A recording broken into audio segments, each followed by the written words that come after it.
Ladies and gentlemen, hello, hello, and welcome to a very special episode of Sherm in the Booth. My name is Sherm.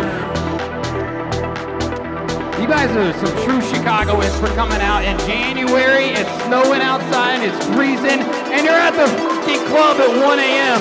Boys with the bass, yeah, boys, bass. Who am I talking to right now? You're famous. Free food, free drinks, music, girls. Let's go. Do you like it? Cool. You don't? Goodbye. I'm missing the most important part. Boys with the bass,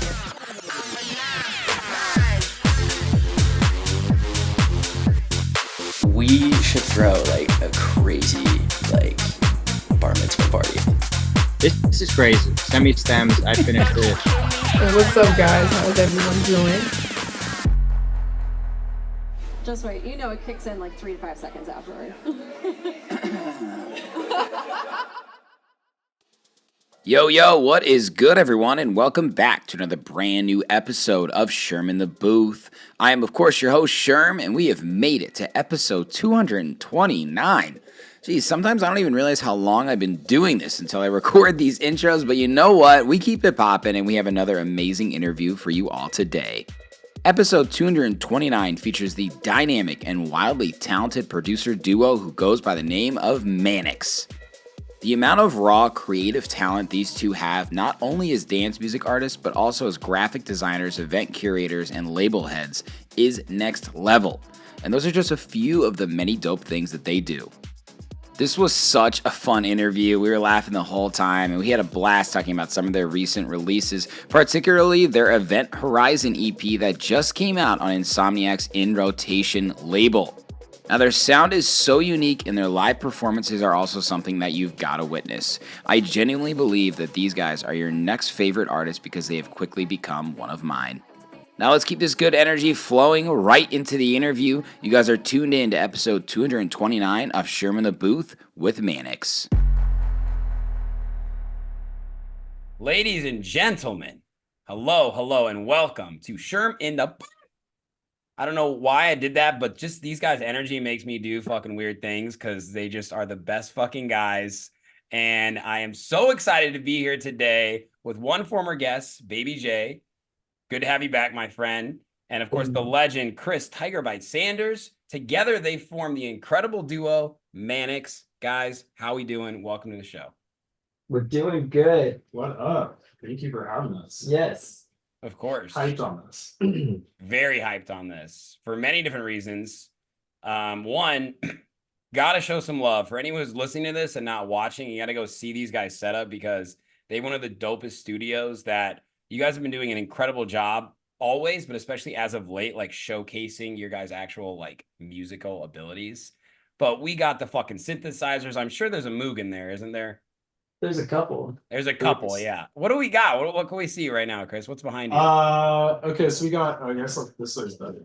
So Moog 1, 16 voice, the Prophet 10, Wow. Prophet 8 Rev 2, Jordan's old DX9, and then just out of frame, there's a JP8000, a Sub 37, Jordan's original MS20, there's an ARC 2600, then a bunch of modular stuff, the Arturia, like S2, Korg Electride, TR8, 303, Neutron, I don't know, there's a bunch of stuff. And then it all runs into this like old, fully analog pre-Behringer Midas mixer. So sick. We got some guitars and bass too. We still play the string instruments. We're not all the way sent. The string instruments, that's right. You know, when I was in middle school, of course, they like have everybody stand in the line to like join the band or whatever, and everybody wants to play the trumpet or the saxophone. You know what they gave me, because my last name is S?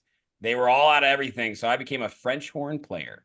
And Whoa. I was second chair behind this guy, Connor LaRue, fucking legend, man. This guy was incredible, but you know, I learned a lot about music theory back in the day and how difficult some of these instruments are, like the French horn. And my mom still brings it up, like how fucking bad I was practicing in my room. But brass and wind instruments are insane. Like figuring out how to like like play, like blow correctly into a reed is like fucking nuts. I played the clarinet, You did? and I could like do it a little bit, but I phoned that shit in. Like I was like second to last chair, fourth, like in fifth grade, just like pretending to play Titanic. Yeah, there you go. Damn, yeah. But yeah, and I had to play violin in fourth grade, and then yeah, it was clarinet, and that didn't last long. It didn't stick. Damn, I didn't know that. We gotta get some clarinet going on a Manics drive. I don't even think I can make that thing make noise. Yes, you could. So Come on. long. Look Yes, how you far can. you come, Chris. Yes, you can. I just remember the splinters in my tongue. Yeah, I from always the thought that was little- kind the of little fucked wood reed. up. I was like, why does this have to be there? Yeah, I can still taste the brass, to be honest with you. Like, it's a very specific. This is lead poisoning. Yeah, Yeah. It's fucked up. that's exactly what it was. It was just so much spit. Because, like, I mean, Jordan's right. Like, you got to get your lips first, specifically. It's weird. But what instrument did you play growing up, Jordan? Did you get assigned an instrument too? No, I just had a piano at my house. Yeah. And then my grandfather like gave me a guitar, and I just kind of like basically like everything was just kind of like I just learned by ear and by fucking around. I mean, even to this day, like I still like I don't know how to like read music or anything, but I just do everything completely by ear. Like if I'm like jamming with people and somebody starts playing a tune, I can just like pick it up. I love that. Yeah, I they can just pick it I up. don't need to know what key anything is in. It's just like can just find the pitch. It's honestly insane. But if I'm like, oh yeah, the progression is like C major, D sharp, A major, whatever. If I give that, he's like, okay, just take a second, and then he'll just start playing it.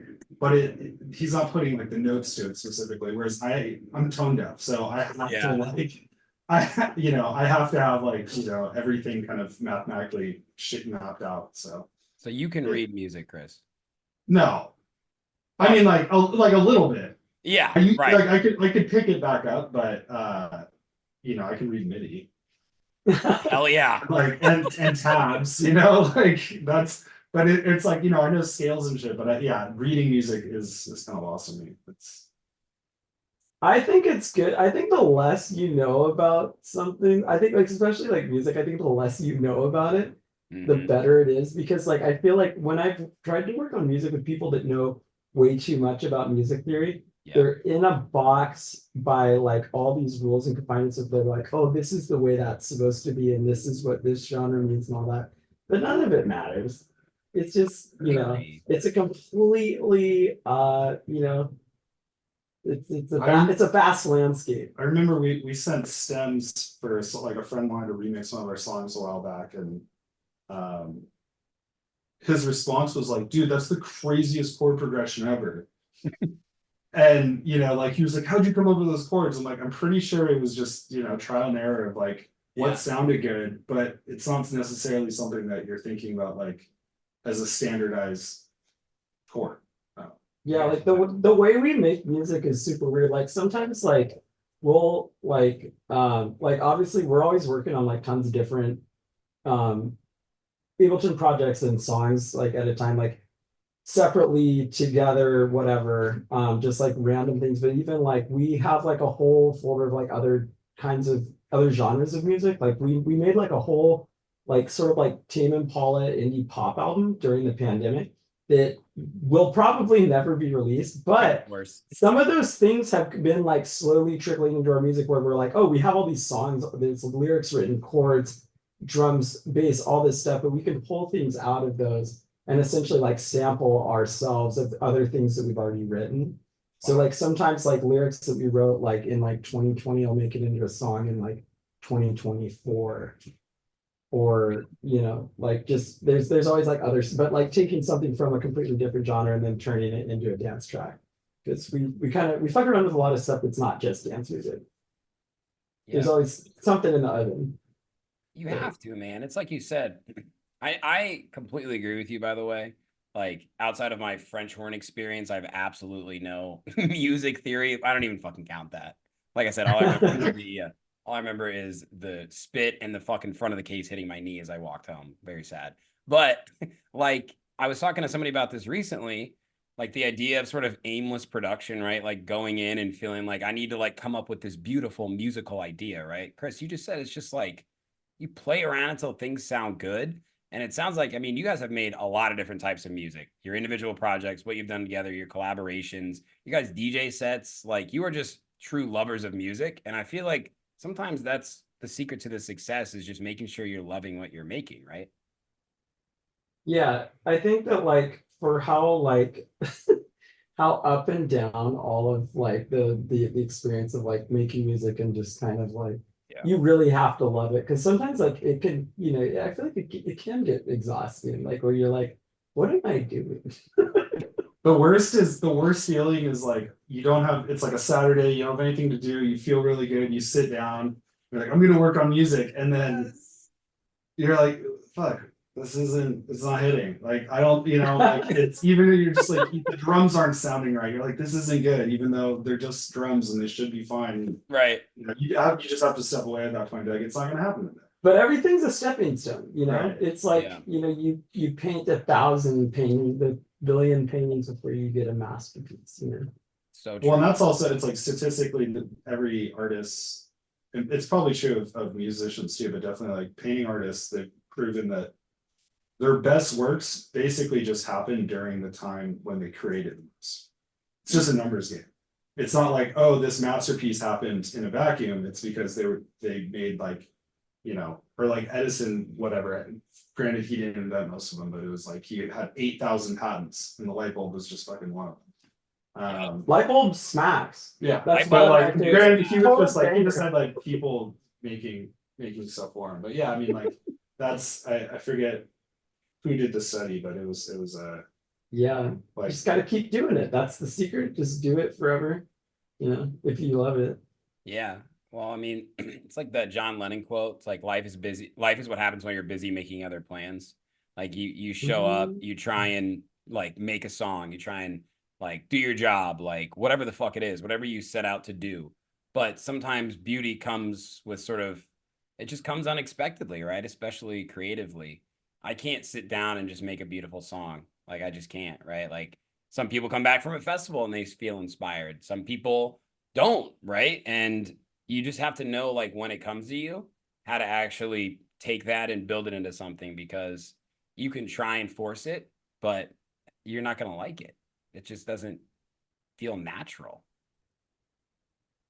Yeah, it's kind of like, it's just like whenever the machine's moving, it's moving. Like once you're like in that creative groove, you just like keep churning them out.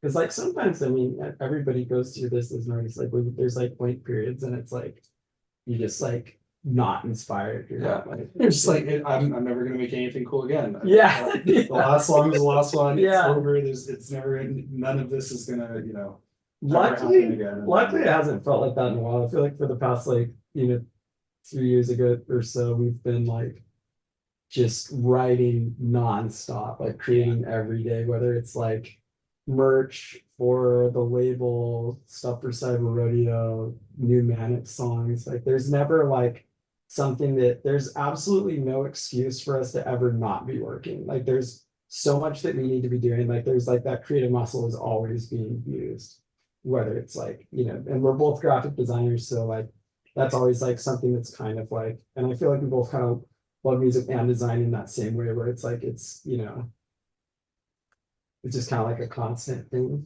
Do they coincide? Like, do they overlap in different ways? Like all the time. They have to. Yeah, definitely. In what ways? I mean, we get to do like a lot of cool, like we get to, you know, do graphic design work for like a bunch of events and stuff out here, or like our friends that make music. Like I just did a bunch of stuff for Omnon, Nice. Lebowski, different music homies that, you know, need like merch and stuff, and then various, you know, rave flyers, things, you know, one-offs.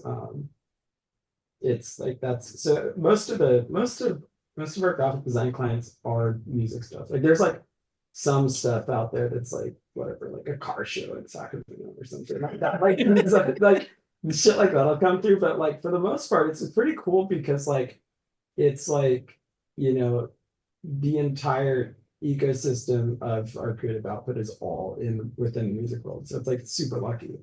Yeah, I mean, I can speak from personal experience. Jordan, you made my logo. Chris, you made my EPK. That's And right. when I was working with you guys on it, you know, I could kind of feel like, Jordan, you said verbatim, like I had so much fun working on this, right? Like that doesn't have to directly relate to I'm inspired to make a song right now, but just putting yourself in a position to be inspired and just happy, I feel like is half the battle.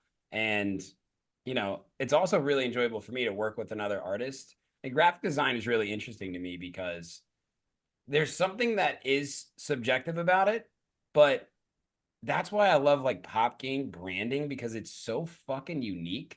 But you can just kind of feel like all these inspirations that come into play. And that's why I love like your guys' style because Oh yeah. it is so unique. Like everything you guys do is just true art to me, at least. Fuck yeah. Oh, Dude. thanks. Yeah, we've been working on that for a while. Yeah, that one thing. I mean, it's also just fun to collaborate on stuff with your friends, like that Rugrats thing that you hit me up Yes. to do. I was like, that's like super fun. I love making bootlegs. Like that's like one of my favorite things to do. Dude, I I'm coming back to you soon. I need to do I just finished my website actually. You guys will love it. And Sick. I need to do a merch launch with it. So let's do something Oh, soon. let's get something going for sure. 100%. And Yeah.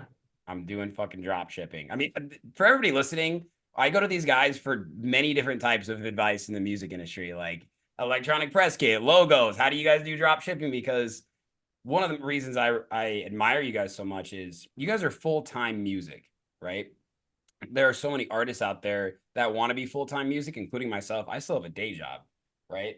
And I'm trying to set myself up to create what you guys have, which is like multiple streams of income, right? You've got the label, you've got your artist side of your business, you have the events that you throw, you have your sort of like ad hoc, like freelance opportunities.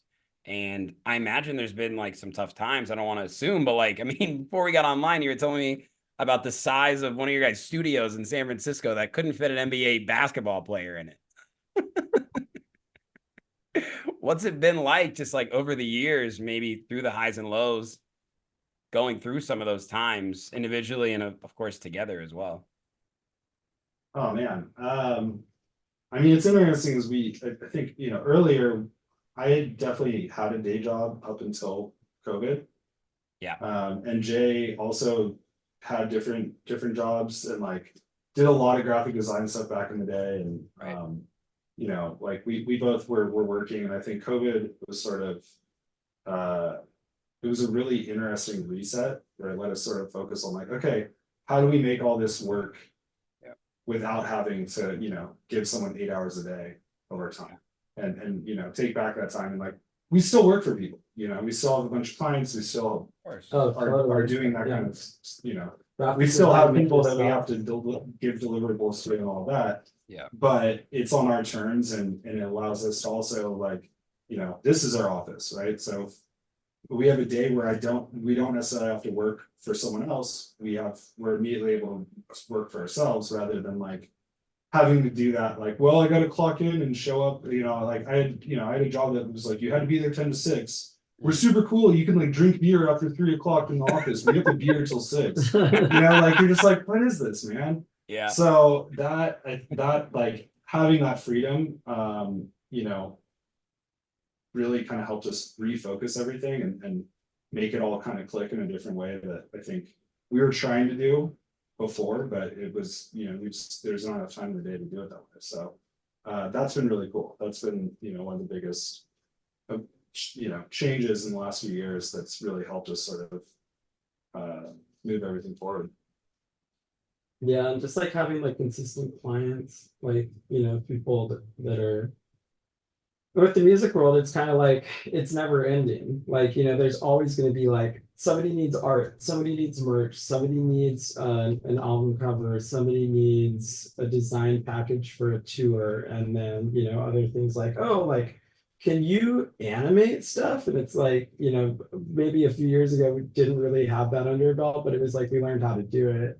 Because University of YouTube, just learn anything, or Linda, but like, yeah, Yes, shout out Linda. Shout out Yeah. Linda. Yeah, but no, there's definitely like, I mean, it's like, it's kind of, I definitely like, it's gotta say, like, we're very blessed by like the community that we have around us. And like, all the artists that we go to work with, from our design clients to, the people on our label, to the artists that we're collaborating with, people that we get to work with, like you, the Hood Poly crew, everybody, the whole ecosystem is just like, feels like everyone is just coming with their A game and like working together. So like communally, like, and community really is the strength and sauce. I agree. And I feel like, just to add on top of like everyone, an artist COVID experience, it's like, it was unfortunately sort of a make or break thing, right? Like you had to go outside your comfort zone to make money. You had to be creative in new ways. But the one thing that I think was really good, at least in the artist space, was collaboration. I feel like I thought you were gonna say collaboration. unemployment. 'Cause Yeah. If I was a stand-up comedian, I would have hit that line real hard. But no, I mean, well, I don't want to cut you off, but the unemployment thing, it was like universal basic income for a lot of artists for a little bit. yeah, dude, you need to be that blunt with it. I agree. It really, I think it let a lot of people take that leap. Yeah. Because they were like, okay, I have time, I'm gonna try this, actually try it, Yep. But also collaboration and working with it. I mean, that was immediately when we came down to LA. Even though it was COVID, we were like reaching out to everyone we could and having them come by and host weekly live streams. Just like, hey, do you want a live stream that's like with a green screen and like full Resolume LED visuals, and we'll give you the recording, and like, it's just a thing to do. And we made a lot of friends doing that, and it was kind of a cool way to just like land here and connect with everyone. And so that's fucking awesome. See, that's what I mean, like collaboration. Yeah, that's how we met Honey Love, which is how I met you. That's true. That's how you met Honey Love? Yeah, through the pandemic. Well, I met Honey Love we were DJing together at Dolls Kill, and she was just like super fun, and we were like, yeah, we should like hang out, like work on some music or whatever. And then she did like one of her she did a Sherman in the Booth episode, and then she looped me in with you, and then that was how that happened. That's true. Yes, you know why? Because it's kind of funny. This is kind of how my relationship with Hood Politics started. I'm interviewing all these artists that I love, and they're all fucking releasing on Hood Politics. And I'm like, I've heard of this label. And I'm like, what the fuck is Hood Politics though, right? And I'm like, oh, I got to interview DJ Susan. Flash forward 3 years. But when I was interviewing Honey Love, I remember Perfect Energy. I remember, I can't remember what the other track was. But I was like, I found Pop Gang Records, right? And I'm on Beatport and I'm clicking through all the other records. I'm like, damn, this label is so sick. And then I brought it up, and she talked about you guys. And like, sick. Collaboration might not be the like perfect word there, but like I was so interested, and people are only really a handshake away for the most part in this industry. And I think that's really cool. Wait, let me do a quick flex though, because I'm on page 9, boys. Look at that. What? Oh my god. Yeah, sure. Killing it, bro. And I was like, is that DJ Mag? Yes, yeah. Okay, one sec. You guys can keep talking. Okay. Yeah, and we got we got into DJ Mag. You guys got into DJ Mag? Let's go. Look at us, dude. Just a couple of DJ Mag guys. Hopefully not the last time. No way, man. No way. Was that Manics or what was that? Yeah, that was Manics. That was like our it was like a single that we did with Dimlock Records. Oh, I saw that. I didn't even realize that was like 2017. Yeah. Dimmock. Well, I listened to it. What was that track called? Embrace. Dude, you guys have released some seriously dope records over the years. Like, and I feel like, I don't even know. I'm going to have to ask you guys, because usually I try and describe other people's music. But for me, Manics is like a lot of different influences, right? And I've like knowing you guys and what you release is one thing. Disco is obviously a clear influence, but so is like 80s and 90s, like synth pop, like, Tears for Fears, When in Rome. And then like Talking Heads comes into the fold, especially these days. I don't know Yeah. how like on I am there, but like, how would you guys even describe like who are some of your influences? Like, what is the Manic sound? No, you're 100% on. I mean, honestly, like lately, our stuff has been getting like, I feel like it's been getting even more new wave. Like we're kind of starting to dip into, like we've always been like, obviously like huge fans of like Depeche Mode and New Order and like the bands that they influenced, like Cut Copy and like yeah, Cut Copy. I haven't Inverse heard that in Colors. so long, dude. Yeah. FIFA soundtrack, let's go. When you go see Cut Copy live, it sounds way more new wave than it does like Aussie. Yeah, it's like crazy. pop or something. Yeah, You're like, are you really? I don't know. Maybe it's just because it's live, but like, yeah, the guitar comes out more, and you're like, oh yeah, like, this is just new wave, like yeah, yeah, yeah. That In Ghost Colors album is awesome because it's like a blend of like 90s club music, shoegaze, and new wave. Like it's like the craziest blend, but it just hits.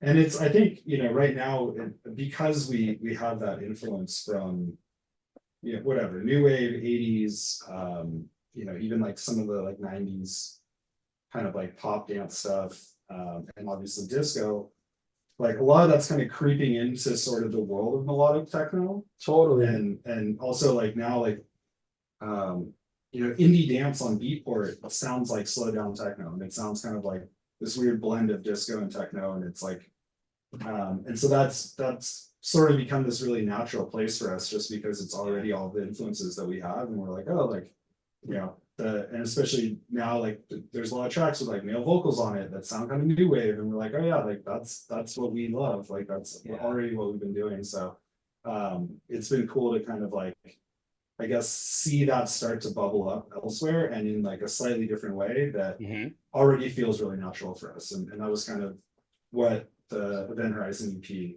like focus was.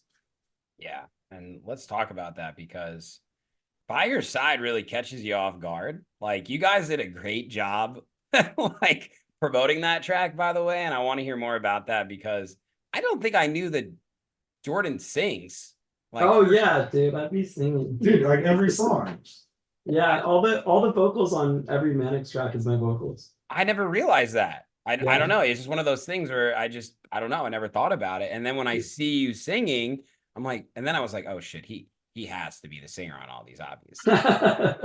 But you're right, Chris. Like, By Your Side and Event Horizon, especially, like, I get a little like Tale of Us slowed down, sort of, you know what I mean? Like these big powerful synths, but it's slowed down. And it kind of reminds me of like, not necessarily Tropical House, but how Tropical House had a really quick like uprising, because not everybody needs the fucking big room the whole time, Like, I enjoy the sounds here, but not at that pace. So I feel like you guys have this perfect fusion of like where music is going, which is like, it was house. I mean, it's always been house, right? And then it's been getting faster and faster. And then now it's melodic techno and melodic tech house. And we're like, can we just slow it down a little bit? And maybe give me a softer kick, with some original vocals here? Like, fucking easy, Mr. Wit, like, and I feel like the Manic sound is like, it's been that, but it's really blossoming. And it's so cool that, In Rotation, which has always been a label that takes chances, it's like the unique sidearm of Insomniac, for those who don't know, usually house focused, but I feel like this is the perfect place for it. What was it like working with them and releasing on that label? It's been great so far. We actually just got booked. I don't even know if we're allowed to say. I think we are. We got picked to play like one of their big festival in Vegas. That's happening in May. So we're super excited about it. Yeah. Like an hour before this fall. We boys, that's amazing. Congratulations. That's fucking huge. Hell is stoked. Oh my God. That's the one, boys. Yeah, so that'll be a banger. It's been cool because like the stuff that we got to release with them it was great because like I feel like out of all the new tracks we've been working on, like we'd been like shopping the labels and stuff. We were like, this is like our favorite shit. Like we were like, this is like the true sound of Manics. There was like a DJ track that's really like disco-y and soul wax influence, and then there was stuff that's kind of on our poppier side. And we were stoked that they like latched onto that, because that's kind of like, we're like, okay, this is like the for sure direction that we want to like keep going with, and that we've been writing a lot of. So it was just kind of, and we have a lot more stuff that's very similar in the vein of those kind of poppier, like Tale of Us style tracks. And then also, we're constantly creating like tracks that are just kind of more like for the club. Yeah. So we have like a new track coming out soon. We're doing like a self-release for this one, called Platinum Python, and it's like a straight up like disco banger. Like, and then love that name. then in tandem with that, we're wrapping up like a really, really like super like 80s banger about it's about a Ouija board that I found one time. It's like kind of or like did a it weird find you, story. Jordan? Come Or on. did it? Like, but yeah, no, we have a bunch of stuff in the oven that's like super, like carrying on with that sound and kind of like stemming off of like that last EP.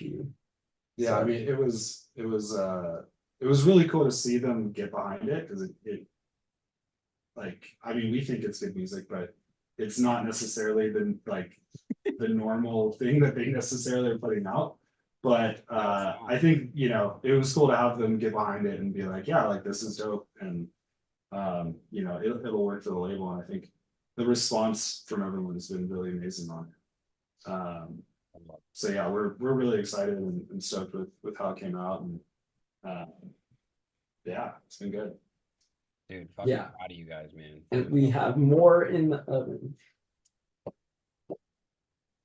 You got more. Of course you got more. You always got more. There's always more. Yeah.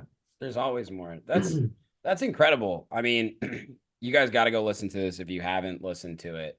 I've listened to By Your Side a few times every day for the past like couple weeks, honestly. Like, it's really fucking good, dude. Like, that's the thing too. I remember the video you guys posted, and Jordan, I think we talked, your interview was shortly before, shortly after, when you guys played Crossed, or the after party, or what was it at Petco, was it? Oh yeah. Yeah. We played with Polo and Pan. That's right. Yeah. And you guys did the full live setup, like you had the sample pad and everything too. Like, That was at No, Cross. that was Cross. that was at the Cross Festival. That was at the Cross Festival. Okay, Yeah. I'm getting a few things mixed up, but both were live sets, right? No, the one with Polo and Pan was a DJ set, but at the actual festival we played live. Okay. Wow, really good researcher today. Anyway, the video of you performing live, I literally thought it was like not Tears for Talking Heads. Like, it was so fucking sick, dude. Like, I mean, the style, like the way you're singing, like just your guys' body language, the performance aspect of it. And I've always been a huge fan of sort of this hybrid model where it's like live dance music, right? I think that's so cool. I remember one of the first times I saw Gorgon City, it was at this, the only beach festival in Chicago. Well, it used to be called Mamby on the Beach. They had live singers. They were playing live. It was so cool, right? And as like a club kid that like can't get me out of the club type guy, I was like, it was really, really inspiring, eye-opening, and just so real, like it was just a really awesome like style and sound. Obviously it's fucking Gorgon City, but I see you guys really carving out your own lane, and I know how good of DJs you guys are too. So I just feel like it's all working out, like I know how much you guys like SG Lewis too. Like, SG is a great example of the hybrid model, so to speak. Yeah, Sam kills it. It must be really exciting for you guys, because I know how much you love to perform with the live instruments, but you love the crush and after party on the decks too, right? Oh, absolutely. Yeah, all of it's like a big part of the ecosystem. Yeah, we actually we're just finally got well, we haven't announced it yet, but we're bringing back Manics live in June.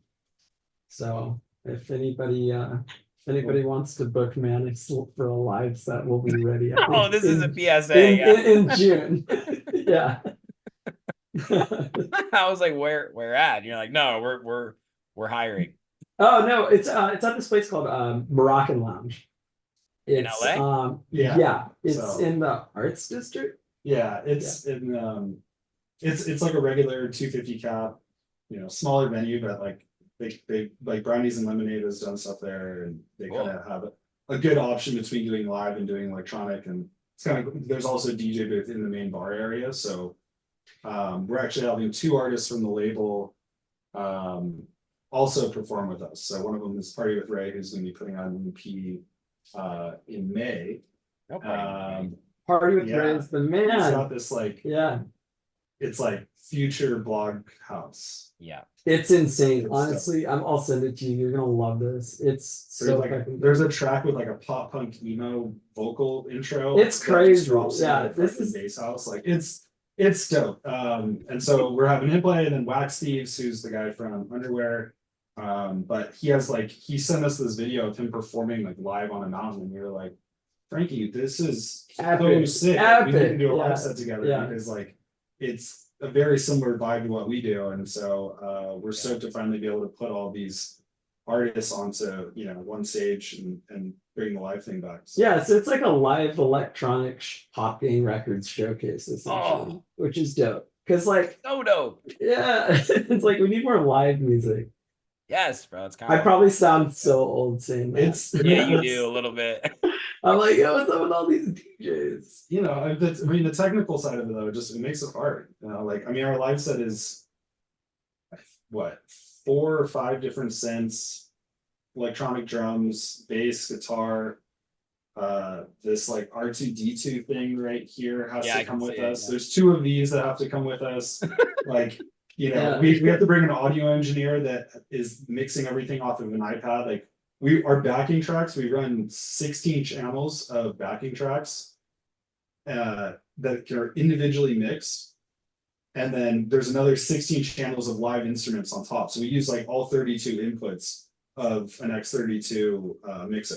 The live show's fun because I have it's like chills. That was a lot. we'll, Yeah, damn. we'll be like running around on stages, even like parts of certain songs where like Chris will be playing keyboard and then he'll be like playing a drum pad with drumsticks, like throws the drumsticks down, like starts playing keyboard, and vice versa. I'll be like playing a guitar part and then keep the guitar on and then switch to playing a synth part like on the same song. Like it's like a whole mess, but like it's not really a mess. it's Organized actually like chaos. it's very dialed, but yeah. It was kind of a game changer. Like we finally learned how to do the program change, like MIDI signals. So inside Ableton, at certain parts of the song, it sends a program change to the synth. So the preset changes. So without having to flip presets on the synths, like I can be playing like a big like horn chord thing on the Prophet. Yeah. And then on like the verse, and then right at the chorus, it switches to a bass. And so all I have to do is focus on the playing part and any kind of modulation stuff, but then it automatically switches That's a game changer for each real. part. So and for each Damn. song. So everything's like all programmed out for us. So we're just focusing on playing. And that's been really cool. Because before we used to like trigger things with an APC 40 or a push, and then have to like, put a 30-second ethereal loop in between songs so that we could all like flip through our presets and make sure we were good for the next song and shit like that. Now it's like Oh my god. it feels like a DJ set, like songs mix into each other. Mhm. Everything's kind of all like like it all has its moments and it's all programmed out, and we do visuals and lighting for the whole thing too. So Yeah, so every song has custom visuals for it. like So perfectly edited on beat, and Ableton triggers Resolute to play all of that. Wow. and thankfully, like we know how to do all of this stuff ourselves, because if we had to like, I was thinking about like how insane our overhead would be, like if we had to like it costs hire like people 20 to or work 30 grand to set up a live show. yeah, to like build out visuals, stuff like that, or like even just like setting up the back end, or even like when we throw events, like if we we didn't have like an insane graphic design arsenal ready to go to make like videos and flyers and stuff like that, like our overhead would be nuts Jesus. if we weren't doing everything ourselves. Wait, so Like when you go down to San Diego, you guys get a fucking U-Haul and like put everything in boxes, or how do you even train? 2 cars. Mhm. 2 cars. Everything Two fits in 2 cars. SUVs. Yeah, 2 Yeah, SUVs. I mean, dude, our early shows, we fit everything into the back of a '96 Golf. What? Yeah. It was wild, and it's somehow like all kind of fit. Yeah, I mean, it and- wasn't the and same it was size. also 3 rig, people. but yeah, Yeah. but it was Yeah. yeah. I mean, we've been doing it for a minute, but Wow. 96. it was free. Someone gave it to me, Fuck yeah. Dude. and then I gave it to a buddy. So Is it still out there? I think so. I haven't Yeah. talked to him in a while, but I think he's still driving. That's good news. It's in the mix. It's always in the mix. That's guys, that's so sick. Like, and I think that's what stands out. Like, obviously you don't have to do that, but you love to do that and you want to. And I mean, just seeing you guys perform, like I haven't seen like a live Manic set, but just the videos that I've seen, you're so into it. And the more and more I go on and I think about like, why do I love this artist? What makes this artist so interesting or unique? That I always want to go back and listen. And it's because they love what they're doing and their music is them. And I feel like that is what you guys do. And like, you've been doing this a long time. What did you say? 2011, Manics officially started? Yeah, I think that was like when like we started like actually like producing together and stuff. Yeah. We've been like DJing together, but the actual music had started coming in like 2011. Takes a long time. Yeah. Long time. I mean, you've had the equipment, but like to get to a point where you're performing on stages where you can actually showcase this stuff it's really special, man. Like that's so fucking cool to me. I mean, to anybody, to be honest, anyone that loves music is just has to be taken back by you guys' passion for it all. But how long have you guys known each other then? Like, because it's been a long fucking time. No, like that we met and then started working on these. Yeah, since like 2010, it's pretty much just been like all business. We're barely even friends in real life. It's just all business. Yeah, you're just partners, right? That live. But no, it was literally I'm joking, but like the craziest thing, but it was literally like our mutual friend was like she was like, yo, you gotta meet my friend Chris. He's like trying to do like all the same stuff that you're doing, like he's like really passionate about music. He wants like throw parties, he's like getting into production. I was like, dude, this dude sounds awesome. I gotta meet this guy. And so because like in that I feel like kind of like when you're like in your early 20s, people are very like hobbyist about music. And like feel like since the minute like we started working on stuff, I was just like, hell yeah, this dude's fucking into it. Like he's trying to build as much as possible, like working towards the same goals and stuff. So it was just like went from music production to starting a label together, throwing shows, everything else. So it all started because we both DJ'd on EPC 40s. That's actually true. Ableton. It was like really it was in that time, that small like window of time where you either DJ'd on an EPC 40 or you DJ'd with Serato. Yeah. On like vinyl Serato. And it was like, either you wanted to be girl talk or you wanted to be insane scratch ripple or whatever. And so it was like I feel if I'm being honest, some of those sets were some of the coolest because we would take like because everything was in phrases, right? So instead of like when you're DJing, you just like you kind of go with the flow, you're playing tracks, whatever, you play old stuff, new stuff, you kind of do stuff on the fly. Everything with the Ableton DJ sets that we were building out before was it's very similar to what we do with the live set where we're launching scenes. So you would have like a full track playing, but then you could take like a 3-6 Mafia acapella, perfectly pitch it into work with like other tracks. You would color code all of your tracks so that you would know that whenever you're launching different scenes, that it was all going to be like in key, in time, or whatever. Yeah. And it was all synced to the same MIDI clock. So you could just do like crazy shit. I mean, honestly, we should just make another DJ set like that, like a hybrid set. Ableton hybrid. Yeah. That would be super fun to build out. Shout out ABC 40, let's go. Yeah, honestly, yeah. We still kind of use one. People don't talk about that.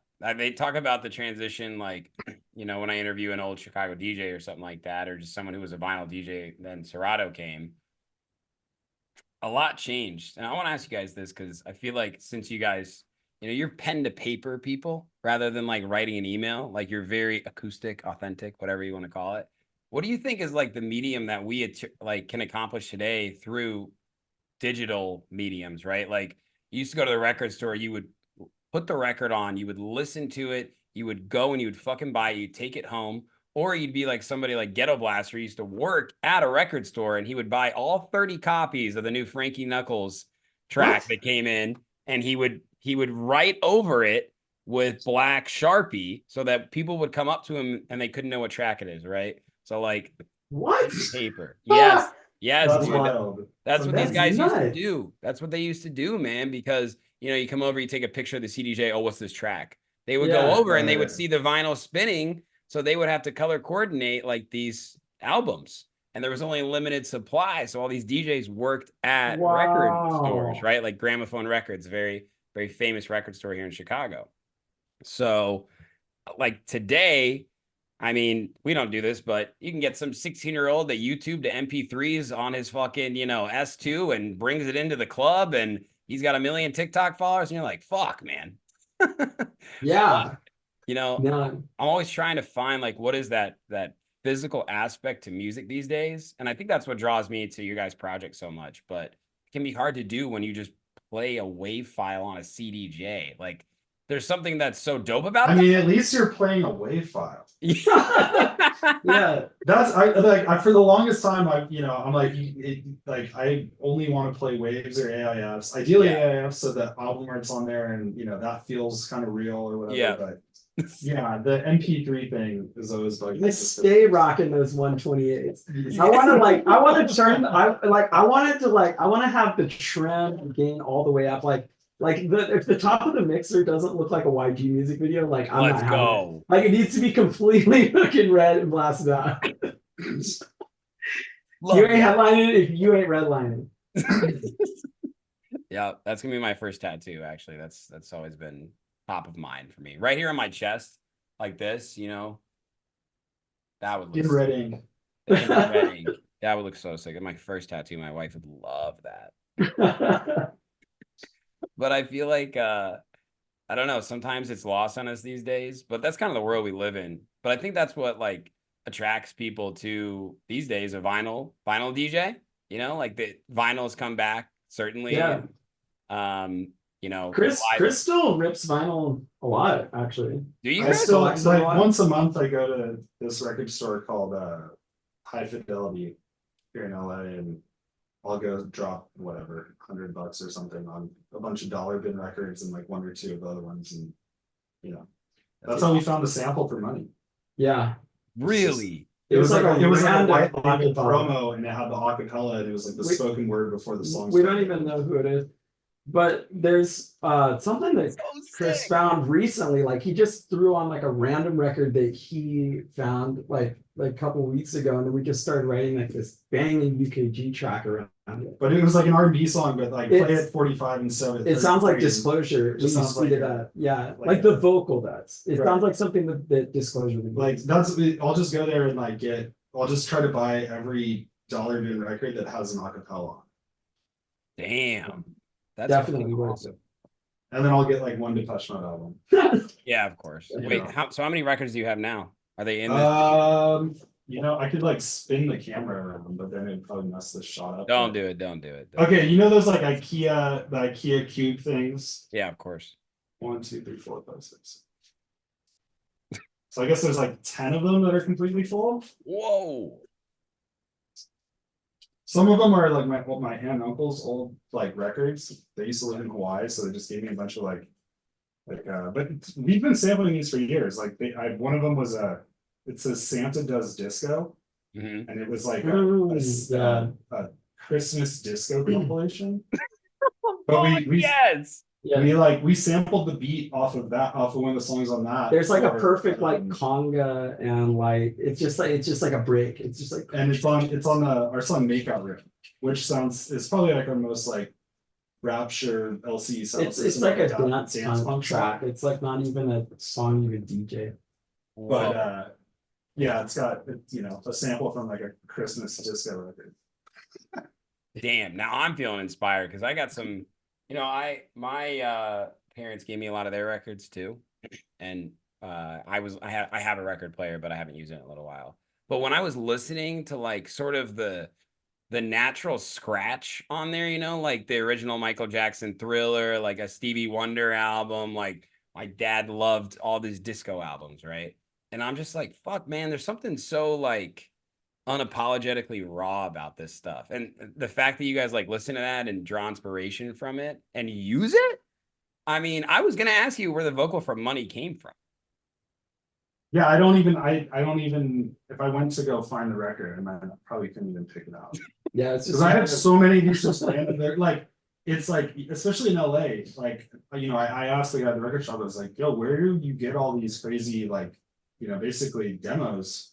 And he's like, oh, every once in a while, there'll be an estate sale, like some big record exec dies, has a massive vinyl collection, and half of it's just like, either radio promos or things that the label made, but they never like went wide. And like the wife will just be like, fuck it, go and drop it off at the record stores. Yeah. And so it's like there's a bunch of crazy shit you can get that is either unheard of or underheard enough that you can kind of get away with sampling it. Yeah, of course. I mean, I think people push the envelope anyway. I think that's probably the safest way to go about it. Man, Yeah, we got a Spice Girls remix out. Yeah, I mean, we're guilty of that. We're guilty of that. we're rolling the dice. We like sampled a fraction of a vocal from the Spice Girls track, but we changed it more than 20% or whatever that we repitched it. Yeah. But whatever. No, Yeah. No one's. If their manager watches this and comes after us, we won. So You won, yeah. And the yeah. jury's on your side. The jury's Yeah. a really big Sherm fan, so you're good. Yeah, I mean, I love it's cool. I mean, I love what you guys do at Politics with the edit series. Is so fucking dope. Like sometimes, like I'll go to the Hood Politics page if I haven't like checked it out in like a couple months. I'm like downloading this one. Yeah. It's just like banger after banger after banger. That one that you just dropped was like huge. Thank you. Yeah. Dude, you just gotta crack a few eggs to make a fucking omelet sometimes, like we try and be disruptors. I try and be a disruptor like in the best possible way, but you have to take chances in an industry that is supposed to be an open and collaborative space. Like there's still a lot of gatekeepers out there and reasons to not do something, but you just got to put yourself out there and take chances. I mean, you have to be smart when you can, but like, fuck it, we're dropping free edits on SoundCloud. Like, this is for the people. This is for the DJs, dude. We're not making money off these, like, no. But yeah, I appreciate that, man. I we're a DJ friendly label for sure. And yeah, definitely. I love you guys' label. Love the edit series. These days, don't you feel like fan bases have changed because there are so many DJs that are fans too? Like, what do you mean? Like, they're awesome. Like the average citizen fan. That's kind of what I call them, right? Like when I think about how would this song do for this crowd or this crowd, different demographics. But since there's so many DJs, and this might be a little more specific to tech house, it feels like a lot of fans that come to shows are also DJs. Oh, they all have decks at their house. Yeah. Right? They're all like, dude, I got decks at my house. Come to my house after. Come on. Dude, Yeah. and And then they want a DJ. They want a DJ though. Those like hobbyist home DJs though, like they have like the sickest tracks though, because they'll be like crate digging and like you'll go over to like whatever somewhat random person's house at like 6 a.m. Of course. after a rave or something. And so it's like, yeah, it's like, so you're playing tracks and you're just like, whoa, like this this dude's like fucking amazing, like tons of crazy tracks that you've never heard. Yeah. And I feel like I feel like a lot of people kind of like, they're like, oh, like everybody's a DJ now, but it's honestly, I feel like it's kind of making it better because like people have to get like 10 times more creative now. Yes. People are learning more about the music scene overall. Like it's kind of cool now that it is for everybody. I don't really feel like it needs to be gate kept. No, I agree. I say it in a good way. I Yeah. like that people are DJs that are coming to the shows. I like there are people that go deep on Sherman the Booth and hit me up and say, I love this advice from this producer. I love that they bring their friends because, you know, their friends think it's cool that they're a DJ, right? And they're like, you got to come see this DJ that I'm inspired by. I feel like the fandom is like, Yeah. it's Oh, different, but it's very authentic because they look, you know, like I'm so humbled still, man. Like it's hard for me to take a compliment sometimes, you know, when like these DJs, like they're like, hey, will you come get a drink with me? Like I'm trying to learn about the music industry. I'm like, somebody wants to get advice from me. And like, you know, I still almost can't take it, like the compliment. But when I start talking to them and they're really interested and they want to help and I see them have success or I help them get a show or I give them feedback on a track, like that is fulfilling to me because I'm trying to help push the next generation forward because there's so many people that help me. And those are like the fans out there that I connect with the most, who are also in the music industry to an extent, you know? yeah, definitely. I mean, I think it's interesting because it's sort of, in the past, the relationship was like you had DJs and then you had people that are into dance. Yes. Right? Like it was, they just wanted to be there to dance and like they like music, but they weren't interested in the DJ aspect of it. And now it's, you know, people that want to be, they're both. They want to go So to like enjoy the music. It's kind of but like also, it's slowly becoming NASCAR. Where like people that know how to drive are going to see other people that are better. That's crazy. Yeah. Fuck yeah, it's becoming NASCAR. Let's go. You know, whereas before it was I guess like going to a symphony. Yeah. No, You know? So that it's actually makes sense for sure. Yeah. But yeah. Yeah, it's crazy to think like if you think back, like you know, like Beethoven was like, you know, Avicii of the time. Yeah. Literally though. Just dropping bangers the night. dropping Everybody was bangers. like, But that's because there's no barrier to entry these days, right? Like I said, a 16-year-old with a Serato controller can rip these songs. I didn't even I didn't have access to that stuff till I was, you know, well into college. And these days, you know, they can do whatever they want and they have the ability to. And I think that's a good thing because it drives creativity. You can't get too comfortable at any level, I feel like, you know? So I try and learn from these younger generations. I really do. Like I try and not be that elitist that says that, you know, people don't respect the culture like they used to. I just don't think they're looking deep enough. There are more subcultures now today and collectives that I think there ever have been because for many reasons, and I can't believe I'm about to say this, but like socioeconomically, it's really hard for people to like go out and see these big DJs all the time, right? Like tickets are fucking expensive, dude. yeah. So these people are like, yo, fuck it. Like we're all fans of this music. This guy's a DJ, this guy's a producer. Like, we'll just throw our own parties, right? And that continues to grow. They're free. It's like you guys, man. Like, everybody can come to a pop gang party, you know? And I think that's what really helps drive music forward and the community forward as a whole. So that's why it's a very exciting time to not only be an artist in the music industry, especially dance music, but also a fan. Because the music these days is incredible. Like, Yeah, it's crazy. I mean, the accessibility of everything is one of the reasons like I feel like music is like insanely exciting right now. It's because like everything is like blending together. Like people are doing like crazy genre flips, you know, like you know, 3 genres in one song and just like kind of like fully breaking the boundary because it's kind of like, you know, what we talked about earlier, where it's like kind of like the less you know, the better. Where it's like if you're just like, here's everything I like. And then I'm just gonna like smash it all together. It doesn't have to be like, oh, like I have to only make this one sound and here's all the confinements of it. I feel like nowadays people are just like, nothing matters, you know. It's like an Adam Sandler outfit. It's just like sweatpants and like a Hawaiian shirt, and it just like fucking it just goes because like fuck it. I mean, but yeah, there's also like, you know, what you brought up about people like accessibility where people can't necessarily access the top tier events every weekend. Yeah. But also like you don't always want to. Like when I go visit, like if I'm visiting a city, whether it's in Europe or even in the US, like if I want to go out and experience that city and see what it's about, I'm not buying tickets to go see Tiesto or to go see whatever, like, right? Like you're not going to go see a stadium show to be like, oh, this is Chicago, right? Like you're going on RA and you're finding the party that, has a secret location and costs like $13 and, with fees. And you're like, okay, this looks like it's going to be sick.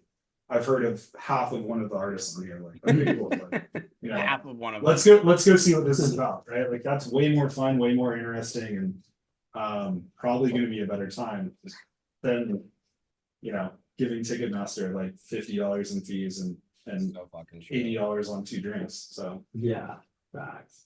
Not gonna go to the biggest club. although we love you, Ticketmaster, and we really want you to support our show at the Moroccan Lounge.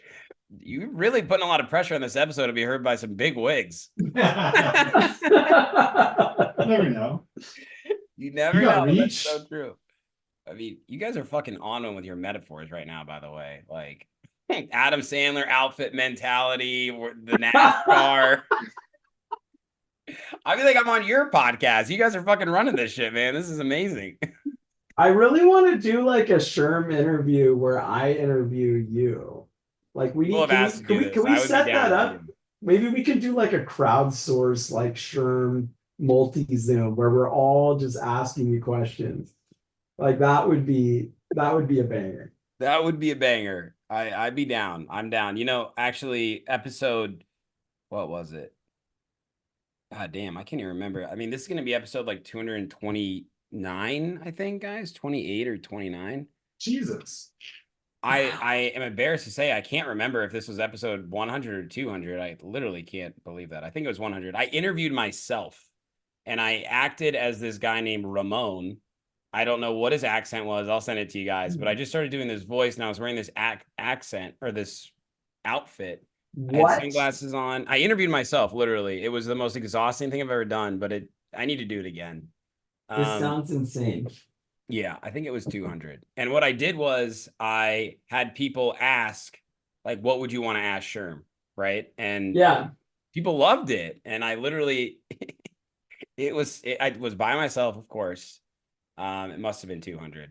So I'm like literally in my apartment and I record myself asking the questions. Right. And that was fine. I was like flying through them, no problem. But then when I'm sitting there, reading the questions off to myself and then having to like give it my all by myself in my apartment, I'm like, oh, this is insane. This is next level. I need to see this. Where can you send us a link for this? Yeah, of course. Oh my god, that's so sick. Yeah, all that's to say is I could really use an audience. Yeah. And a little bit of help. I went here, I'll do a little metaphor. I went full fucking Nutty Professor on the people, multiple versions of myself. So sick. Yeah. Great film, by the way. Great film. Insane. The prosthetics, like such a fucking insane movie. Now we've shifted to movie reviews.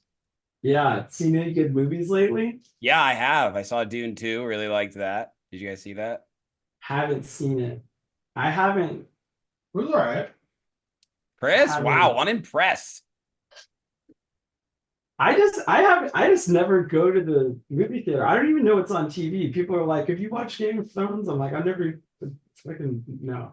That's I'm out of the loop with. I think I've seen like every TV show made. Yeah. What's your opinion on The Sopranos? It's great. Oh, Sopranos is good. My mom's from Jersey, so I can relate. Is she? Yeah, like she grew up in Montclair, so that's like. Oh wow! Kind of where The Sopranos takes place. So yeah, that's like the part of Chris's Jersey. mom is like Tony Soprano.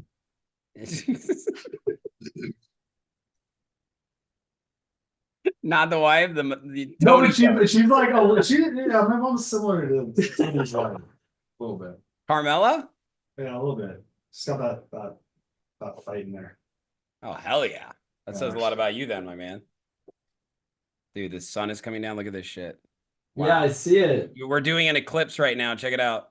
Oh my god. Yeah. Oh my god. Yeah, that's like right in your eye. That's like gotta be blinding. Yeah. Do you want to come close your blinds? Did you watch the eclipse? I did. It was so underwhelming. It was super underwhelming. It just got cold. That was cool. We were singing it, and all of a sudden I was like straight up freezing. Yeah. And I thought I was having a stroke. It was kind of cool. I mean, so I was actually in Austin last weekend, which is like where you could see it perfectly or whatever. And there was like eclipse people all around. I wasn't there. I was in Chicago when it happened yesterday, but my family was in Indianapolis and they took videos of it for me. It actually is kind of crazy, like if you can really see it perfectly. But yeah, in Chicago, I was like, I kept being like, I really want to look at the sun. I felt like a fucking dog. I was like, I gotta look. You know, you gotta look. Yeah. I was like, who cares? Nope. I know. I stared at it for a minute. But somebody had extra. It was really a weird phenomenon just seeing people like our park outside of our house. Like there's a farmer's market there in the summer. There's like a dog park. I've never seen so many people there. It was like that's insane. Yeah, and everybody had the glasses. Like it's It's like the old days when that was all you could do. Stare at the sky. Sit outside and look at the sky. Worship the sun. Yeah. When was that, Chris? Nice. What are we talking about? I mean, basically up until I think the cell phone. Yeah. That was like that's mostly what people did was just stare at the sky. They read like the newspaper and stuff, right? Yeah. Have conversations and talk to each other. Yeah. That's like, I guess one of the biggest things you ask old people, like, well, what was it like back then? Like a lot of them are just like, dude, everyone was really mean. Like it was just, it was like you could just be meaner back in the day when I was acceptable. Yeah. Did your mom from Jersey tell you that? No, it was some stupid show on the internet, so it's probably not. I can't believe it. Of everybody being mean. I mean, it makes sense. Yeah. I kind of. If you think about it, like through time, like think about like men used to go to war, okay, and nowadays men are just making tech house edits. Yeah. Like we're soft, bro. We are very fucking soft, dude. I'm telling you, those wars weren't so long. And the men that are going to war are just doing it on the same thing that you make your tech house. No, they're making tech house edits too. Right. Yeah, so. Everybody's a DJ. Like, I swear to God. If everybody was a DJ, then there would be no war because everyone's so busy trying to build their brand and get gigs. True. I mean, I'm down to like push the agenda on that. Everybody become a DJ. You just solve royalties. We should start saying there's not enough DJs. There's not enough DJs. That's true. Honestly, yeah. It's kind of funny because like sometimes we know so many DJs. Pretty much everyone that we know is a DJ. And sometimes when we're booking our events, we're like, who do we put on this? And I'm like, how is there any shortage of a DJ to book? There's not. There's like everyone's a DJ. Dude. It's crazy. I know. Well, how do you guys choose though? Primarily we try to book artists from our label or book artists whose music that we, are listening to, or, like one of the guys, we just found this guy, we just met this dude named Kid Boom. He just changed his name to Nash Really. And I just met him randomly at a party and we were talking about music and I was like, yeah, send me some of your stuff. It sounds super tight. It ended up being like insane. By the way, I need to connect you guys because he has this really, really, really fire Migos edit. And it's like kind of breaksy, kind of like goes into like a hard techno part. Like it's really sick, but it could be a potential good Hood Poly edit series track. It's insane. I'm definitely 10 out of 10 going to be playing this in like all of my sets for the next couple months. It's a banger. Send it over. Send her over. Send it. Look at us. Look at us, guys, collaborating.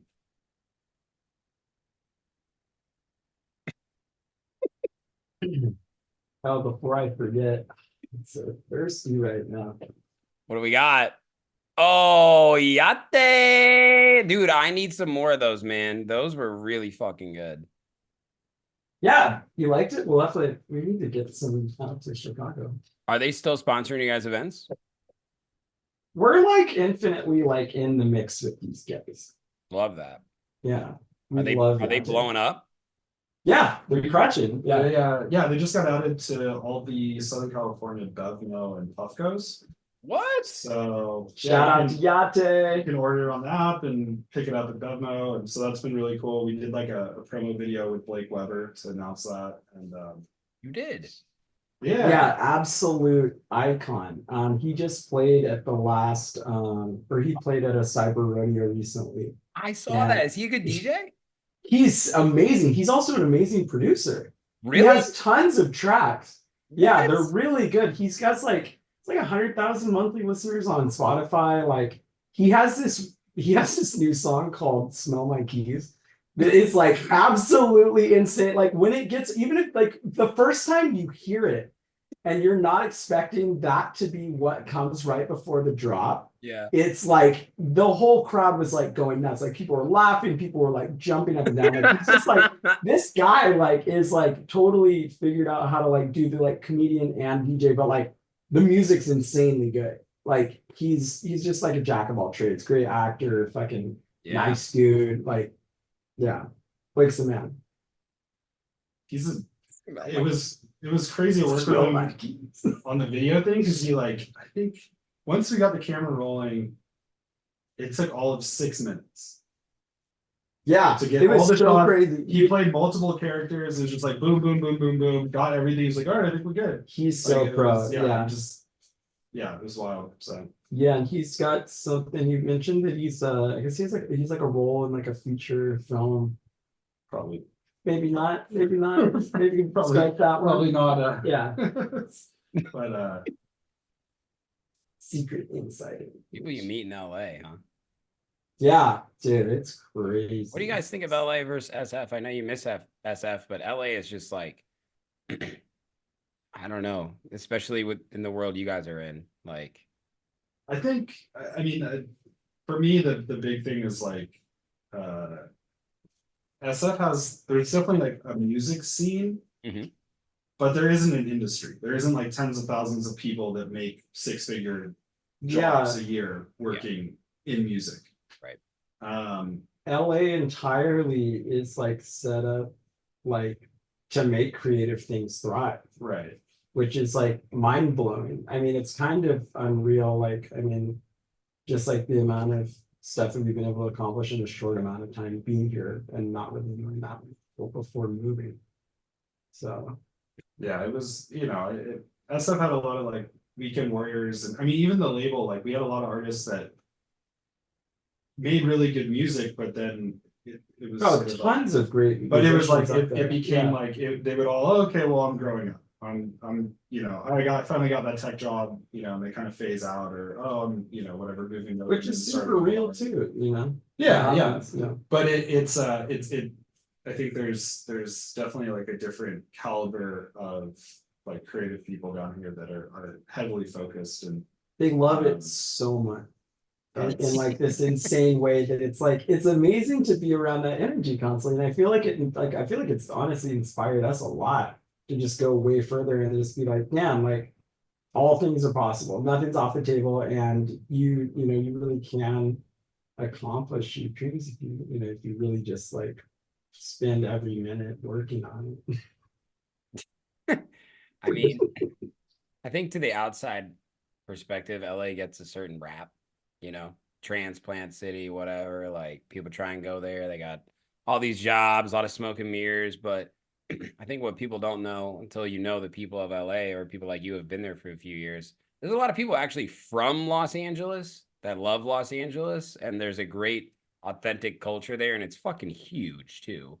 But the creative collaboration amongst the people there is like that. You go there to meet people and connect and work and grow together, and it's such a special place because there's also I think a lot of people think, or from outside LA, think of like Hollywood. Yes. Yep. And I also don't necessarily really like going to Hollywood or dealing with Hollywood. Going to Hollywood is fun. I saw Like- Spider-Man and Chewbacca getting in a But- fist fight. Like, Fuck no, yeah. but Hollywood there's- Boulevard. I love it. there's Yeah. still people. There's still people that kind of even there, have like that Hollywood mentality of I don't know, whatever, like rubbing elbows and going to mansion parties or whatever, and like, Yeah. That scene still exists here, but it's not necessarily.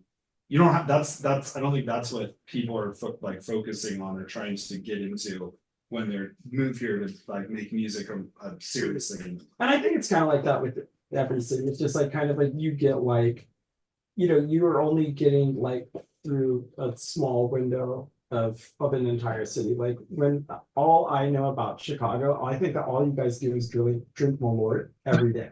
And that I'm probably right. You are right. Yeah. Yeah, all I thought it was deep dish pizza, and I And found out the it was yeah. steak sandwiches. Oh I was man, way more stoked that it was steak sandwiches than deep dish. the pizza. deep dish pizza in Chicago is on another level. Like I've never Like a I casserole. can't believe it. I didn't even know that it could be that good. It is Like, fire. You guys it's got to come insane. back and I'll show you because we actually deep dish is a little bit of a tourist trap, but Mm, it is really good. Don't get me wrong, but I like tavern style pizza. That's what we have here. what is that? I don't even know what that is. The little, like when you cut it in the little tiny corner pieces, little tiny triangles. It's like it's thin, but it's thicker. It's like in between thin and Detroit style. Mm, It's like the Chicago bar pizza, sort of. I'll take you to some good places. That's really yeah. it's a food city here. I mean, Oof. people have Oh, yeah. opinions of Chicago too. Like you're gonna get killed. That is one thing I'll say is like SF had better food. Then LA. Yeah, or like maybe it's just there was more restaurants closer together. Like you Yeah. could walk to 10 different really good restaurants, whereas in LA it's like, am I gonna drive east or west? And it's gonna be a 40-minute thing, and is it even gonna be worth it? And That's I the don't know. thing. I mean, I don't even have It's- a car, guys. I have not had a car. I have no reason to get a car. What? No. That's crazy. Yeah, because you just Yeah, you got Subway. it's the I wind, miss- the windy city. and yeah, I miss that. I ride a Yeah. bike around, like it's very easy to get around, and I mean, there's so many pockets of the city, but I think that's the one thing about LA. Like I've always had hoop dreams of moving there. I was actually born in Santa Monica. My parents Oh, met at UCLA, but I moved to Indiana when I was like less than 1 year old. But I've always gone back out there, and it's always kind of called my name, or whatever. But I don't know if I can do the driving, guys. Can I be honest with you? Am I being a little bitch about it? No, I mean here's the thing: if you work from home, Yeah. and the only thing you're trying to go do is like after 8 o'clock, it's fun. yeah, it's not as bad as you think. It's weird because like visiting LA, I feel like it's so overwhelming because everything's so spread out. You're like sitting in traffic forever, but like Yeah. once you're actually like here, it's just like, you just, as long as you're like, okay, like I'm just gonna like, I guess I'm just not gonna drive from like 11 to 6 p.m. or try to avoid it at all costs, I But mean, yeah, I think I've probably saved a lot of money because you do like a cost benefit analysis in your head. Like, is it really worth it? To go over there and get lunch with someone or this. overlooks how easy it is to kind of like, it's actually pretty small. I mean, I've skated from South Central to Silver Lake in one day. It took a long time, but you can get across, you really need to drive in LA. You can skate. I ran in the LA Marathon and Yeah. I went across the whole city. Yeah. Yeah, if you have the time. Yeah, it's really it's on the marathon day. You can get around anywhere if you're on foot. I mean, no, but the thing is, like especially like really the only time we ever have to be anywhere is kind of later at night. Yeah, that's true. And then it's really peaceful. There's no traffic. It feels like probably how it was supposed to be. Yeah. Like, when they designed it in the 50s and thought there was never going to be more Oh, it's population. supposed to. So it was just like really, it can be nice, but yeah, there's also times where you're like, it's 3 o'clock and it took me an hour to go 2 miles. And Mm. why? So, Why? Yeah, Jesus. Ugh, okay, well, you've kind of sold me on it, but you guys love it. although I think it's not as bad. Like I grew up down here and I think it was worse in like the early 2000s. Like traffic. Yeah, I remember just being stuck on like I remember it taking like 3 or 4 hours to get from like Orange County to LA. Yeah. I grew up in a really rural town, and my house is really far away from society, so you just had to like drive everywhere. So I guess I've kind of just been driving all the time anyways. I feel like So every that time was we kind of talk the to you, same. Jordan, you're literally getting in or out of your car. Yeah, that's true. Yeah, I guess like it's been a busy year. But yeah, it is just a lot of driving. It is a lot of driving. Well, come to Chicago anytime you guys want, and we won't drive. And I'll give you the L experience. If you want to hop on the train, there's some scenic parts as well. We'll go over the river. It's really nice. Also, you gotta be anytime you're planning something to come out this way, give us like a good if you can like months or 3 weeks heads up so that we can get you booked on something too. I will, I promise. Well, here's some useful information. I'll be out of town when you're here, which I mean you could stay in the guest room. Oh yeah, but totally. you Yeah. definitely If you need a place to stay. I was gonna sleep with your wife. Is that cool? I mean, she's coming with, so she won't. But but the corgi will probably like my dog. My dog thinks it's her job to sleep with whoever's sleeping in the guest room. I love that. He does it like begrudgingly. She's like, okay, fine. So she'll come hang out with you. What's your corgi's name? Hurley. Hurley. Yeah. Let me grab it. Hurley. Yeah. Also, so you're playing Friday the 26th. That's the side piece show. Okay. Yes, sir. I'll be in town Thursday evening. Early. There she is. She was hanging on the couch the whole time. Oh my goodness. He's such a big little loaf. Look at this. It's unreal how cute. He's so this dog calm. is. Corgis are not that chill usually. She's like 10 years old. Oh, so she's got. Yeah, she's. But she can still like go to the beach and run for 2 hours straight. Well, Chris going full Prince right now with the fucking mic.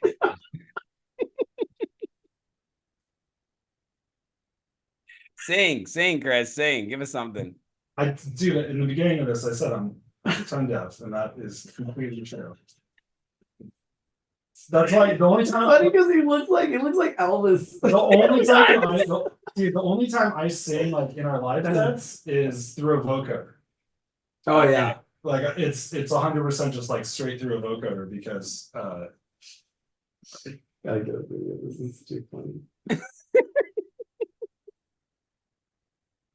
I love your dog. Looks so big. Yeah. She's not, no, she actually is. She looks so on my lap, she looks like a okay. Oh damn it. I couldn't get it covered.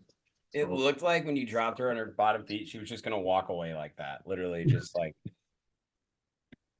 a human. Oh wow. Well, I think we have no option but to end there on the high note with the dog. Hey. Boys, this has been so much fun. Like, I love talking with you guys about music and things not related to music, which is a sign of a true friendship. Dude, thank you so much for having us on this. And yeah, I mean, this kind of just felt like we were hanging out. We should probably just do this more often. I'm down. Yeah, I'm down. Like we don't have to record it, but we can just hang out. Yeah, I'm down. Just chat. Yeah, let's just send you a Zoom invite. This is like pandemic style hanging out. Like it is. Oh God, dude, I'm popping up on take my me time. back. Yeah, take me back. There were some moments where I was like, it just popped up my time hop. We're all like on a Zoom together, and we just look like crazy people. Like everyone's beards and hairs are so long, like delusional.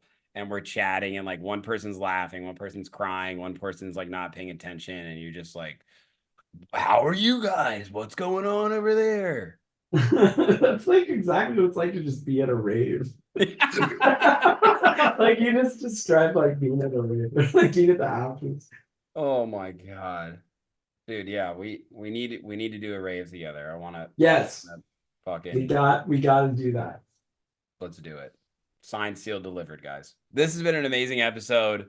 Manics, Chris, Jordan, I fucking love you guys. I love your music. It is so sick to see it taking off, and congratulations on all your success. People, you got to go follow these guys. They're very, very special, and they're just getting started. So, guys, thanks for coming on. I really appreciate it. It's been a blast. Hell yeah. Thanks for having us. Thank you so much. Man, do I love Sherman the Booth. Oh, hey, I think you do too.